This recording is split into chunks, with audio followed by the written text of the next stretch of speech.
how to hold your team accountable for results. You shouldn't be holding your team accountable to a result that you never clarified. Accountability without clarity, that's not leadership. It's actually frustration dressed up as management.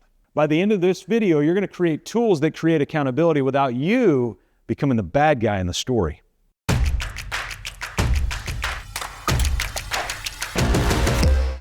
So we were working with a contractor, and the initial part of our engagement, he was super excited, really optimistic, which is not normal, by the way. I'm sure you're optimistic, but maybe your friend, the contractor, is not super optimistic. Well, this guy was optimistic. Came in, and he kept telling people exactly what to do. He's like, I'm going to give great clarity. So he gave clarity, and they kept nodding. Yeah, we got it. You got it? We got it. You got it? We got it. And then they didn't do it. It's like, what's going on? So then what we did is we took all those things that he was laying out, and we put them in a scorecard. Once the scorecard laid out, he said, you got it? And they said, we got it.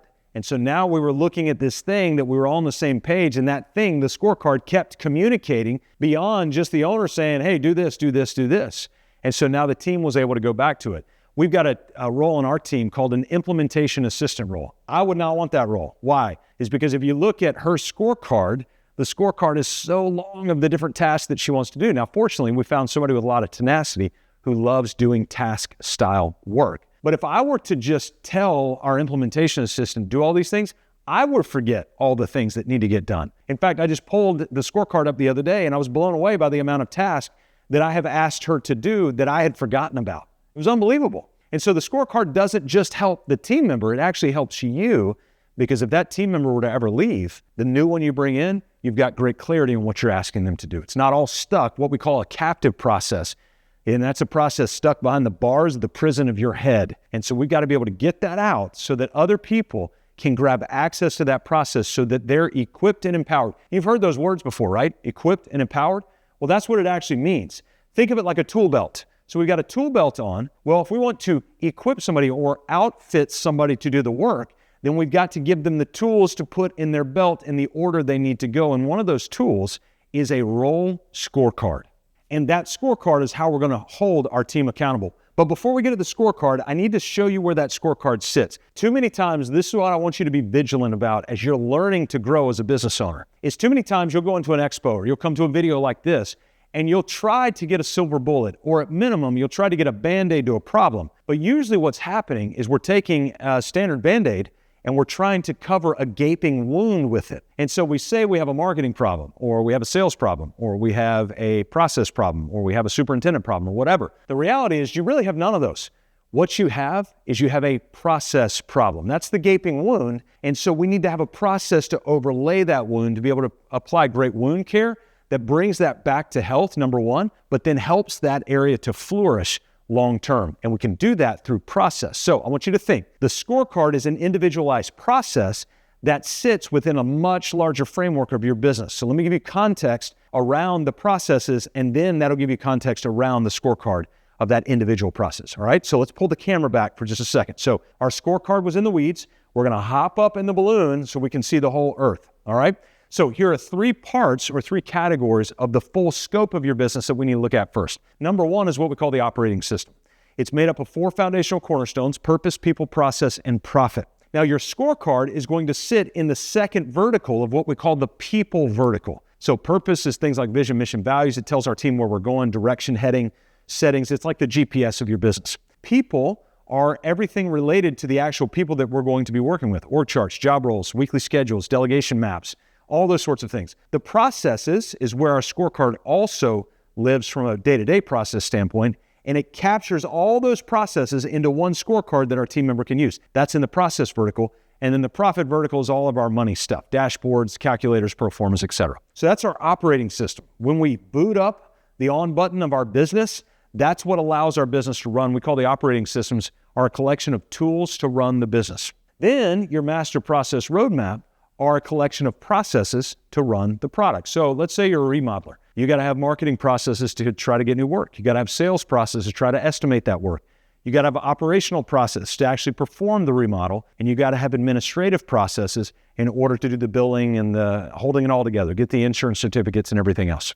Then there's a third vertical of this entire thing called the anchor. That's what gets us, once we build all this other stuff, It puts it all on repeat and rinse so that we can go back and make sure that it's embedding into what we're doing.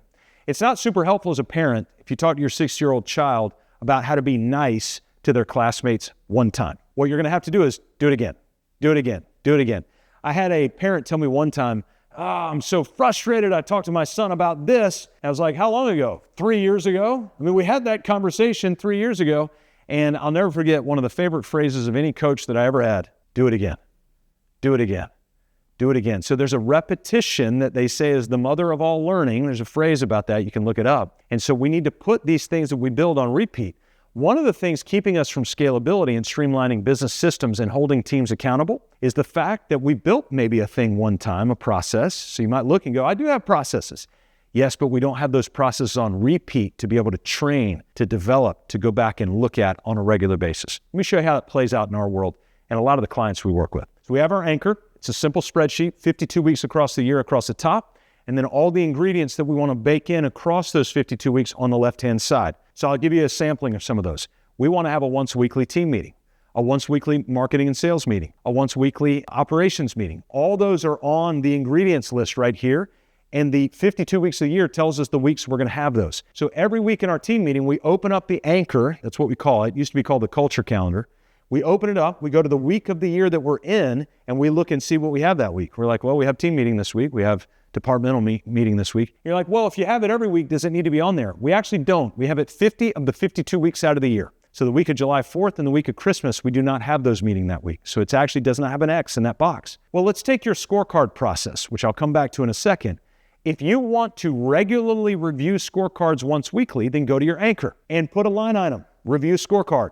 And then every single box of that anchor has an X in it that you're going to review the scorecard that week. Every single person is going to review that. Then you can answer the question, when are you going to do that? It's totally up to you. You can do it in a team meeting, a departmental meeting. It doesn't matter when you want to do it. But every process needs a home, and that home needs reminders of when we're going to go take a look at the bedroom in that home. All right? Okay, so we were way up here in the balloons. We saw the operating system of the business. Those are the 4 foundational cornerstones: purpose, people, process, profit. We saw the master process roadmap of the business. This is a whole collection of the hundreds of processes that it takes to run the product of whatever it is that you do. And then we have the anchor system. That's where the 52 weeks of the year, these are the things that we want to train on: rinse and repeat, rinse and repeat. All right? Now let's bring the balloon back down. We're looking for the role scorecard as we come back down. Okay, let's go over here to the operating system. Second vertical of people. And down, we've got org chart, job roles, role scorecards. So once we build an org chart, we understand the roles. Now we build the job roles. We understand what those roles do. Now we build the role scorecards, which takes all the things in the job role and holds them accountable as to when they're due. Every week, every other week, once a month, once quarterly, it doesn't matter. So we usually have these sections in a role scorecard: daily, weekly, monthly, quarterly, semi-annually, and annually. And so any task that's on somebody's job role gets categorized on the scorecard that way. And then once weekly, they review their scorecard. And then when you have your check-in with them once monthly or twice monthly, and then the performance review at the end of the year, that's when you go back and look at the performance of their scorecard. You may have come to this video hoping that accountability was going to be easy. It is not. Accountability takes preparation, mapping it out up front, and then it takes endurance long term. So accountability, though, here's what you will find. We can build all the processes in the world without accountability. It was Thomas Edison, I think, who said this: vision without implementation, that's accountability, leads to hallucination. So accountability, implementation, that's where the silver bullet is, but we got to be able to get to there. So we come down, we zoom in the camera lens, we find the role scorecard in that people vertical of the operating system. So a scorecard is a core tool to run the business. If you don't have it, you're going to be at a disadvantage of running your business. Why? Is because your team was not going to have clarity as to when those tasks are due: the daily, weekly, monthly, quarterly. And there's not going to be that recurring methodology to get them back to see exactly what it is, because guess what? There's too much role for one person to remember. And so when you look at a job role, how's that person supposed to remember that every day? So you know what we end up doing? We end up waking up, opening our email, and our email becomes our to-do list. And what we do is we spend our entire day responding and reacting to the latest, loudest voice. We call it LLVD. It's kind of disgusting. Latest, loudest voice disease.